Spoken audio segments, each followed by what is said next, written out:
নমস্কার, আমি জয়ন্তী। আমাদের রান্নাঘরে আপনাদের সকলকে স্বাগত। আজকে আরও একটি নতুন রেসিপি নিয়ে আপনাদের সামনে হাজির হয়ে গেছি। আশা করব রেসিপিটি আপনাদের ভালো লাগবে। যদি ভালো লাগে অবশ্যই কিন্তু লাইক, কমেন্ট, শেয়ার করতে একদমই ভুলবেন না। নিজেদের বন্ধুবান্ধব এবং পরিবারের সকলের সাথে কিন্তু ভিডিওগুলি অবশ্যই শেয়ার করে নেবেন।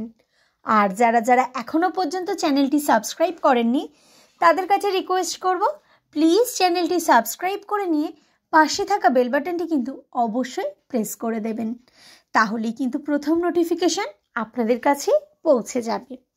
তো বেশি কথা না বলে রান্নাটি শুরু করে নেওয়া যাক। আজকের বেশ অনেকগুলি বছর পর বাজারে গিয়ে এই মাছটির দর্শন মিলল।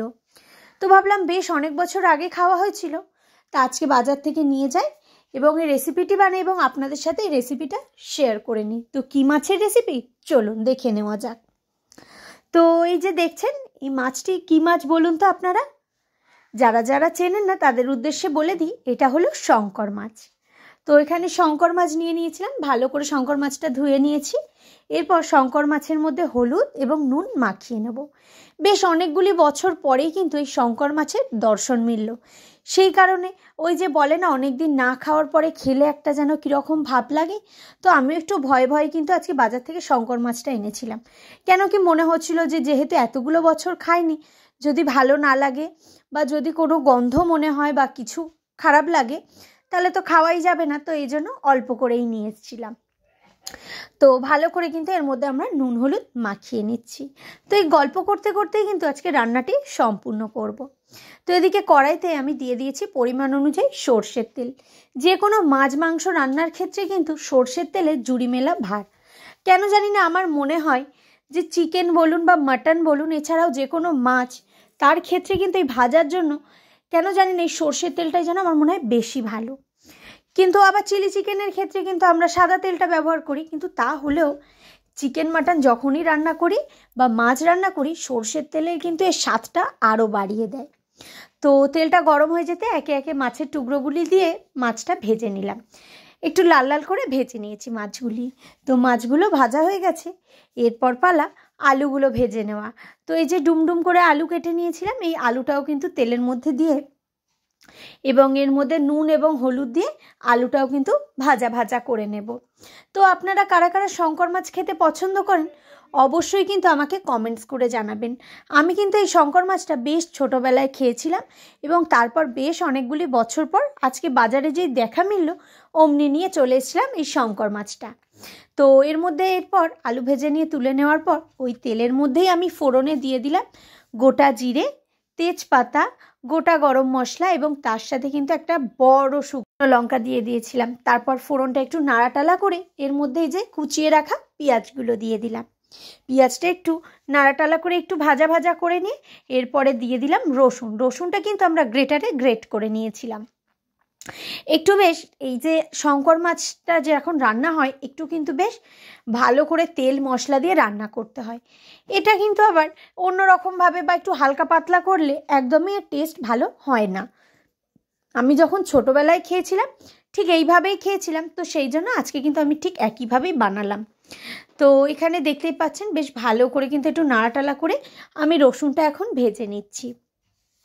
আপনারা যারা যারা এখনও পর্যন্ত শঙ্কর মাছ ট্রাই করেননি তাদেরকে বলবো আপনারা কিন্তু এই শঙ্কর মাছটা ট্রাই করে দেখতেই পারেন। এটা কিন্তু সত্যিই ভীষণই টেস্টি হয়।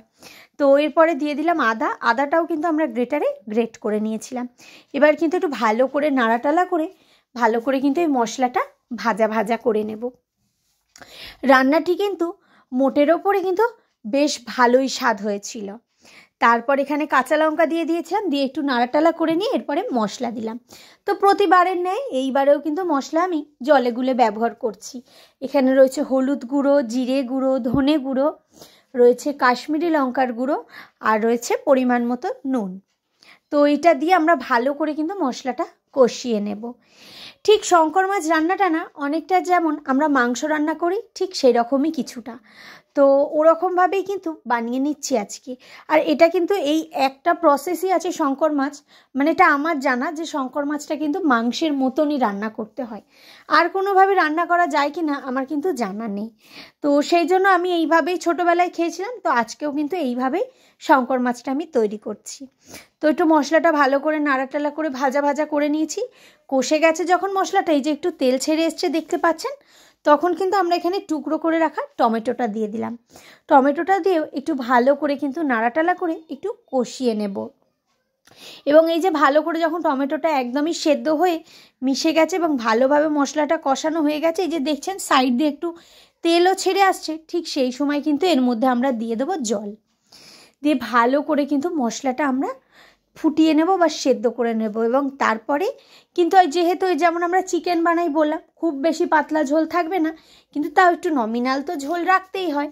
তো এই যে দেখুন বেশ ভালো করে কিন্তু জলটা দেওয়ার পর ফুটে এসছে। এরপর একে একে আমরা কিন্তু এর মধ্যে দিয়ে দিচ্ছি আলুগুলো দিয়ে আলুগুলোও কিন্তু একটু সেদ্ধ করে নেব। আলুটা তো আমরা ভাজা করেছিলাম, তো সেই কারণে তো ভাজাই রয়েছে, কিন্তু ভেতরটা তো সেদ্ধ হয়নি। তো সেই সেদ্ধটা করবার জন্যে আমরা কিন্তু প্রথমে আলুটা দিয়ে দিলাম। আলুটা যখন একটু সেদ্ধ হয়ে যাবে, তারপর আমরা দিয়ে দেব ভেজে রাখা মাছের টুকরোগুলি। তো যারা যারা এখনও পর্যন্ত আমাদের চ্যানেলটি সাবস্ক্রাইব করেননি, তাদের কাছে রিকোয়েস্ট করব, প্লিজ চ্যানেলটি সাবস্ক্রাইব করে নিয়ে পাশে থাকা বেল বাটনটি কিন্তু অবশ্যই প্রেস করে দেবেন, তাহলেই কিন্তু প্রথম নোটিফিকেশন আপনাদের কাছেই পৌঁছে যাবে। এছাড়াও আমাদের ভিডিওগুলি আপনাদের কেমন লাগে সেটাও কিন্তু আমাকে কমেন্টস করে জানাতে একদমই ভুলবেন না। তো আপনাদের জন্য আরও চমক আসতে চলেছে, আরও নানা রকম ভিডিও আসতে চলেছে, তার জন্য কিন্তু অবশ্যই চ্যানেলটি সাবস্ক্রাইব করে রেখে তো এরপর আমরা নামানোর আগে দিয়ে দিলাম গরম মশলা গুঁড়ো। তো তারপরে এই যে আমাদের রান্নাটা কমপ্লিট হয়ে গেছে, একটি পাত্রে আমরা কিন্তু সার্ভ করে দিয়েছি। তো কেমন লাগলো রেসিপিটা অবশ্যই কমেন্টস করবেন। আজকের ভিডিওটা এইটুকুই, দেখা হবে আবারও আপনাদের সাথে খুব তাড়াতাড়ি নতুন কোনো ভিডিও। ততক্ষণের জন্য সবাই ভালো থাকবেন, সুস্থ থাকবেন। সকলকে অসংখ্য ধন্যবাদ সম্পূর্ণ ভিডিওটি দেখবার জন্য।